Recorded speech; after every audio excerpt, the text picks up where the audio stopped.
President Trump and the entire nation are still grappling with how to tackle the ongoing gun violence epidemic after the mass shootings in El Paso and Dayton. And while the president's openness to extensive background checks may be gaining support on both sides of the aisle, and with the majority of Americans, there is one organization standing squarely in the way. The Washington Post reports, quote, NRA Chief Executive Wayne LaPierre spoke with Trump on Tuesday after the president expressed support for a background check bill and told him it would not be popular among Trump supporters. But new numbers released this morning by Morning Consult suggests, please listen to this, 80% of registered voters strongly support requiring background checks on all gun sales. And there's overwhelming support of this when it's broken down by party as well. 87% of Democrats and 76% of Republicans across the board want background checks. And now, Senate Majority Leader Mitch McConnell is facing growing pressure to call the Senate back into session to bring two House-passed background check laws to the floor for an official vote. Joining us now, NBC reporter Hans Nichols, who is in Senate Majority Leader Mitch McConnell's district in Kentucky, and Washington Post opinion writer Jonathan Capehart, and founder of Moms Demand Action for Gun Sense in America, Shannon Watts. Actually, let's go to Hans first. Hans, tell us what it's like there in Kentucky, where we know Mitch McConnell has not been holding any town halls and it's certainly not been seen about town. No, Mitch McConnell has gone dark. He clearly doesn't feel any pressure to address some people here will say are outside calls for action. We've been trying to get a sense of just what his constituents think here, talking to individuals all morning. And I wouldn't say they're apathetic, but guys, they are agnostic about the approach. And that's not to say they're for or against anything strongly. They want to see some sort of action, but they don't want to get bogged down in these preconceived notions of politics before you even get to any conversation about solutions. Pretty much everyone we've talked to has talked about mental health. At the same time, a lot of individuals we talked to have said they're for background checks. Now, when you combine those two together, sometimes you get a little inconsistency, but for the most part, people are supportive of background checks, but they're not demanding that Mitch McConnell take immediate action. Again, this is just a cross-section. We've been here for a few hours. This isn't comprehensive of the entire state. There is frustration with the political process, but it doesn't necessarily narrow into a specific call for action on what Mitch McConnell is doing. And that may explain partly, guys, why Mitch McConnell hasn't felt the need to come out and address this. Remember, the last statement he gave was on Monday. I challenge you to go back and read that statement on Monday and see if there's any actual news in there. He's basically saying, I'll wait for the president to take action. One quick comment, guys, is that talking to one voter said, look, if the president moves on background checks or the president moves, he has this state in such rapture that if President Trump does move on guns, he could bring the state of Kentucky and give top cover to Republicans. But again, we haven't seen that. Guys? And that's the thing.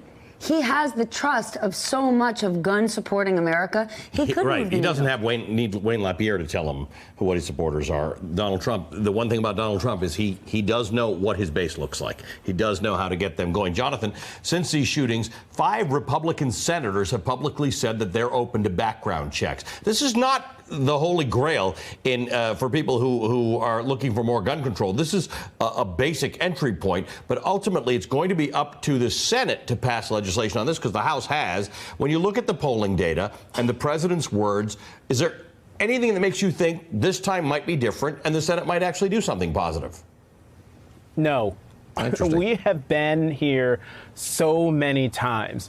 If the slaughter of children in Newtown, Connecticut, it wasn't enough to move the Senate and move the Congress to do something, nothing will.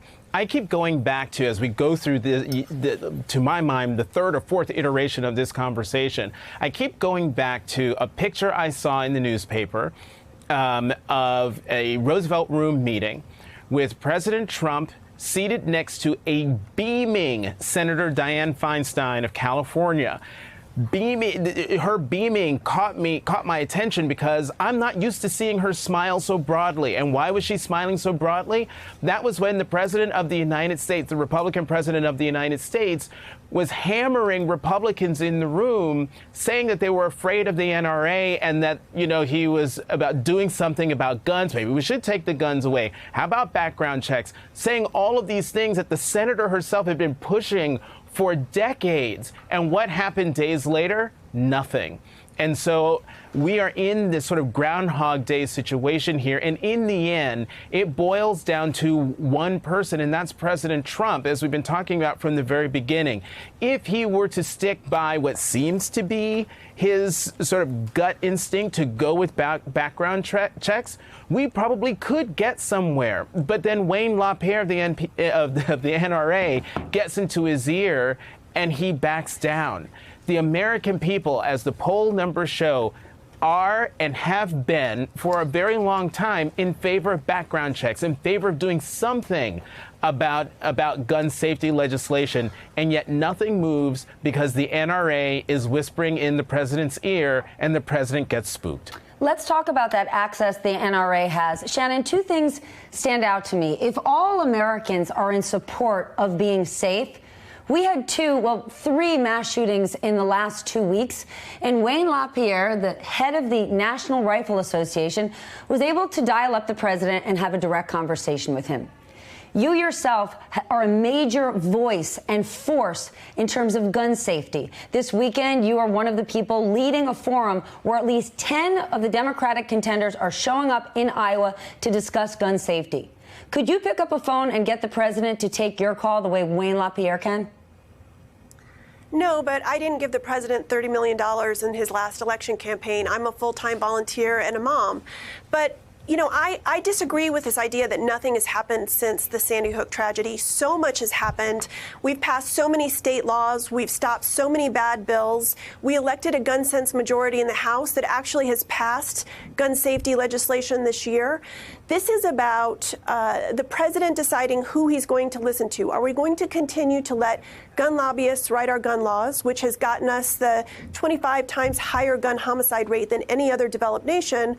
Or are we going to listen to the vast majority of Americans who want gun safety? And look, we've seen some Republicans in Ohio and Tennessee and other states come to the table in the last few days since these tragedies and to say, look, we do need background checks. We do need a strong red flag law, and I will support that. Shannon, to the extent that you say a lot of things have been done since Newtown, since Parkland, some of that is the actual amount of money that is spent. So you said that you haven't contributed the money to Donald Trump's campaign, but in fact, organizations like yours and others did contribute more or did have more to do with the last midterm elections than the NRA did. That's right. In the 2018 elections, we outspent the NRA, which was a watershed moment in American politics. We also outmaneuvered them. We elected over 1,000 gun sense candidates across the country. We flipped the makeup of 7 state legislatures, and we've already gone back in and passed stronger state laws there. And last year was the best year we've ever had in terms of passing stronger gun laws. 20 states passed stronger gun laws. 9 of them were signed by Republican governors. This is a bipartisan issue for the most part in the states. It needs to be in the Senate as well.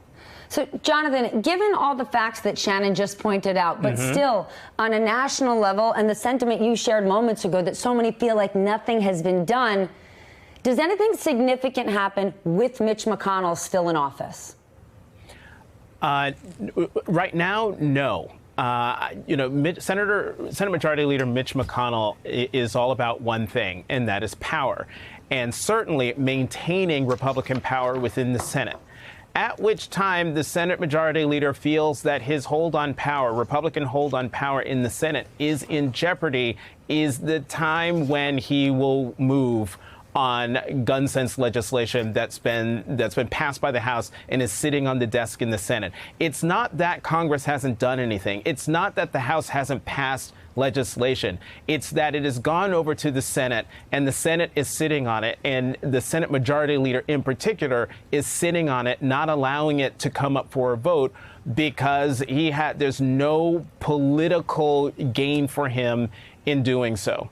Hey, MSNBC fans, thanks for checking out our YouTube channel. Subscribe by clicking on that button down there and click on any of the videos here to watch the latest interviews and highlights. You can get more MSNBC for free every day with our newsletters. Just visit msnbc.com/newsletters to sign up now.